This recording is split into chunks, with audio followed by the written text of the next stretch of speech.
Hey there, football fans. Welcome back to Terry and Ike's Fantasy and Football and Beer Lounge. Here's Ike, and I'm Terry, and we are down in Waco, Texas. And after Ike's probably given you the debut of where we are and what it's known for, the history is pretty amazing here. You know how we like that. But Ike's going to introduce the beer of the day. Well, I hope you enjoyed the homage to David Koresh, who put Waco on the map. So that makes David Koresh the second cleric ever on this podcast. Me being the first, Ike the fantasy football cleric. Oh, please. And what are we drinking? You're supposed to tell me. I did. He didn't remember it, but it's called Seventh Day IPA. It's a West Coast IPA. Very good, very delicious. And as we talked a little bit more about Waco, we found out that... Wait a minute. I've had better. Of course you've had better. We all have had better. But you have to go and experience to figure it out. I know. So let's just do one little history buff on Waco that I think, or two actually. That in 1879, if I remember the date exactly right, Waco became the second city in the United States, not only in the first city in the state of Texas, but the second city in the U.S. to Omaha, Nebraska, which declared prostitution legal in 1879. How about that? The most important question is it still legal? Ike's been looking for that sign, but I haven't seen the legality of that one. But it wasn't soon after that Dr. Pepper founded in Waco. I did not know that. I wonder why they called it Dr. I did not know that, yeah. I wonder if cleric David drank Dr. Pepper. I don't know, but Texans love their Dr. Pepper. Yes, anyways, let's get into the highlights and all the winners and the losers and yada, yada, yada. And yes, another upset by quite a few teams, and myself exactly. But let's go on over. First, we'll start off with LA Riots and Shannon and her super team. She's losing, baby. She was 59-36 to 94-50. Wow, Shannon Starbucks, you both had some low scores, but I know you'll get it next time. That was your score? 59 points? Yes. Good God, that's my IQ. That's terrible. It's terrible. Then next we had Staubach Zombies kick the buns on Jeff's loser team. Oh, my. And Staubach, let's go again. We have to call you. Big victory for Staubach Zombies. He got 145.4 and Jeff got 94.4. So that's a huge victory for Staubach, and we'll move on to the next. And he's stud of the week. No, we're not going to talk about that yet. We'll tell that in a minute. Oh, we got a segment for that. Yeah. But I want to say congratulations, Staubach, for getting off your knees from last week and going to the gym and working out and get your team together. Congratulations. Good win. Good win over a good opponent. And then next we got brother and sister tied up there. Huge hard-on with Tigger's butt buster. That's brother, sister. And he was biting his nails the whole friggin' day, just crying. Boo-hoo, he lost. This team I call Ike's replacement team because I think I had half my team on a bye. It doesn't matter. He was crying all day long, and then finally he won. It was amazing. But he pulled it off by the skin, the skin on his back at 117.92 Tigers, 113.8. Thank you, Clint Bowers. Thank you, Jaden Daniels. Very close. I think it was really... thank you, Bijan Robinson. There you go. Sorry, Tigger. You should have beat him, but next time. Yep. And then next we have the chosen one coming back to just give Robert's Crafty Day Spa a little working going on at 130 to 90 point middly. But wow, that was a good game. Good kick ass on their chosen one. Chosen one's has got a finely crafted team now. I think he may be dangerous the rest of the way here. Oh yeah, but nobody's getting close to Mr. Fish Fan 1972 coming out with another victory. So it leaves him top of the list in all of us. But he kicks butt over Stump Island, his nephew. So that's 116 to 108.8. It wasn't too far. You guys probably were biting your nails as well. There was a lot of close games. Stump, I'm having sleepless nights over your team. Massage your holes. Massage your holes. Get on it. And the last but not least was Pterodactyl Terrell losing to Jeff's Tippy Bruins only because I didn't get my quarterback switch. Richardson. Quarterback kidnapping alert. Quarterback kidnapping alert. Have you seen these quarterbacks?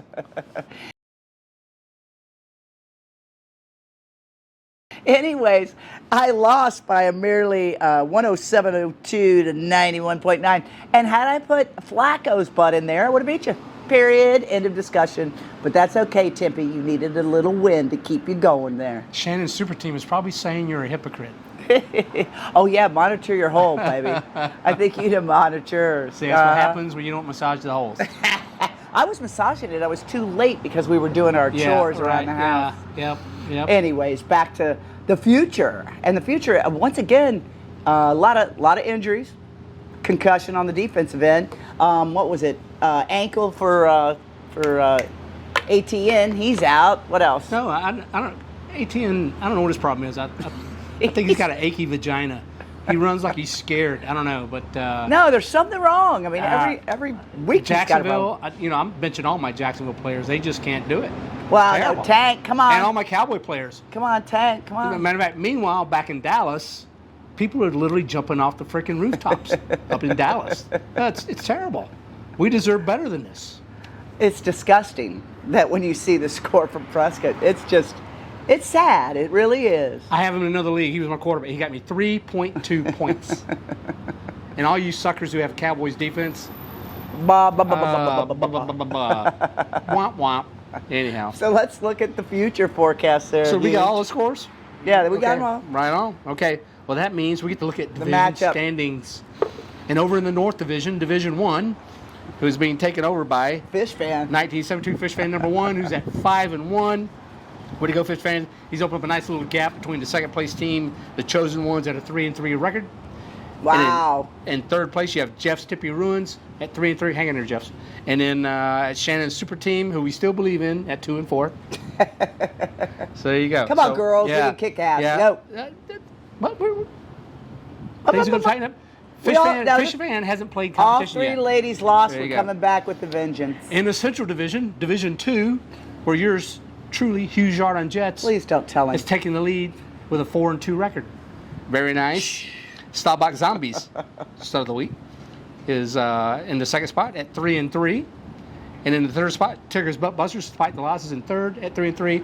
And then My wings are not clipped, so simmer down. you got one wing clip, so you're spiraling downward. Yeah, right into your eyeball. And now the Pterodactyl Terror at 2-4. Watch out, a wounded Pterodactyl Terror is very dangerous, whoever that opponent is next week. And in the Southern Division, Division 3, Jeff's loser team had a 3-3 record. In the second spot, you got LA Riots, also at a 3-3 record. And then you have Robert Crafty's day spot, Crafty at a 2-4 record. And then in last place, Stumps Island at a 2-4 record. So there you go. That division is pretty tight. So let's talk about the stud of the week. It's going back to Staubach. This is the second time he's become stud of the week. So Is it we're really?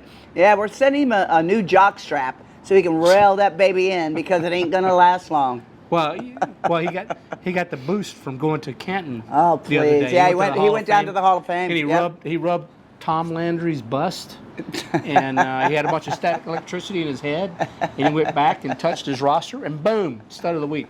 So that means Again. Staubach is probably going to do the 2-hour drive every weekend to touch the bust. Hey, Tom the jock Landry. strap's in the mail, baby. Pull it back, tighten the reins, because it ain't gonna last long. Yeah, we'd glad to see you come back there, Staubach Zombies. All right, well, I'm kind of thinking there's going to be some big matchups this week. Ooh, don't forget the buys this week too, you little Dallas whore boys. Dallas on a buy, Chicago on a buy. Who else on I a don't buy? have to worry about buy because I had them all last week. Who was the other two buys this week? I don't know. I don't know. It's Chicago, Dallas, Well, here, and I think Kansas City? We can go through No, that. Kansas City was last week. Next week, week 7, now things starting to get a little bit more tense. We have the Pterodactyl Terror taking in Staubach Stud Boy. Zombies. Staubach Zombies. Yep, that's right. And who's on bye? Put some salt into that jock strap. Yeah, I 'cause don't see that'll anybody on absorb bye it there. all. So there you go. The Terror and the Zombies. And then also we have 1972 Fish Fan taking on Robert Crafty's Day Spa. So you got a 5-1 versus 2-4. Come on, Crafty, you can do this. Kick his ass. You We can got to turn kick it his over. ass. Kick his ass. Don't make me do everything. Oh, please. And we have the Chosen Ones at 3-3, taking on Jeff's loser team at 3-3. This is going to be a pretty big That's battle. gonna be a good one. I think this is It's not a division changer, it's not but a divisional it's a seat game. changer. Yeah, it's not a divisional game. But anyhow, that's gonna be a nice matchup. And then you have Hughes Yard on Jets at 4-2, taking on Jeff's Tippy Ruins at 3-3. Jeff's, I'm not rooting for you anymore. This is where the rubber his meets butt, the Jeff. road. Nope, Payback's for hell. cannot. Anyhow, and then you have Shannon's Super Team at 2-4, taking on Stumps Island at 2-4. Okay, I'm thinking gonna be Shannon watching can that kick game. it. Come on, 'Cause Stump, you need to get off your stump. And Shannon's going to whoever loses this game is going to have a hard row to hoe to get into the playoffs. So, and then finally you have Tigger's Butt Busters at 3-3, taking on LA Riots at 3-3. Another good Tight one. game. Yeah. That is not a divisional game either. So yeah, this can be interesting matchups. Who am I playing again? Anyways, look Justin at your buys, look at your injuries. And I'm sorry, but Richardson was not even called out till the last friggin' 20 minutes. It's bullshit. You should be glued to your computer till game time. Oh my God, I was outside glued to our computer. I mean, our whole setup is outside. We're watching TV outside. We're in the pool outside. We're grilling outside. Everything's going Well, on. after kickoff, when the Colts, he's looking when the at his, Colts but come he's not marching looking on the at mine. field, Terry goes, "Do I have a quarterback plan?" I did not No, say you that. don't. Yes, you did. No, I tried to switch it right before the kickoff. It was too late. Too late. Anyhow, anyways. lesson learned, right, Shannon? Shannon's Super Team. Yeah, everybody can be a dumbass.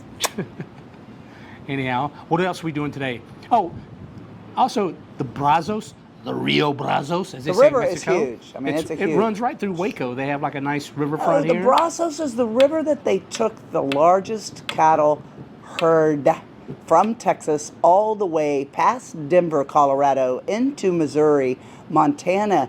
These men were on a mission. And he's the guy that invented the chuck wagon. Who's that? What was his Living name? Good? Was it Living? Oh no, it was Living Good. No.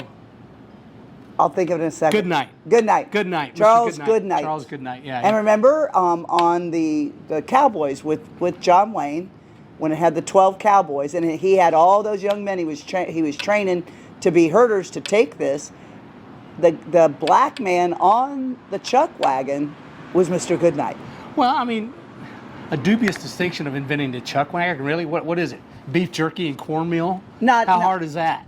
Well, you had to. Maybe a little bit of firewood. Right, but you had to maybe come some up- sticks to rub together to But you start had the to come fire. up with somebody that would be stashing it and making it for you. The other thing that Charles Goodnight invented was called the twisted wire, as we know it as the barbed wire fence. Yep. Because they had to set it up every time they stopped. And Charles Goodnight, and keep it in. He was the first gay cowboy, so he named the wagon after his boyfriend Chuck. That's where the chuck wagon comes God. from. I'm pretty He's sure. sick. Do you see what I live with? I'm I'm pretty- talking sick. Do your research. Anyways. No, Anyhow. Charles Goodnight was great. And also was loving. He's the other one that they were two dudes that paddled together and got those I think cows up there. he died by Indian arrow, didn't he? Yes. Yeah. Yes. Anyhow, he didn't No, die it's- right away. He died like in excruciating pain 3 weeks later. Now, there's really good history here in Texas, so you just got to get fired up. A lot of We'll bad keep you- history. A lot of bad history, too. We'll keep you up to date. Have a good one. Cool. All right. Good luck this weekend. And there's to you. Enjoy. Have a good one. Cheers.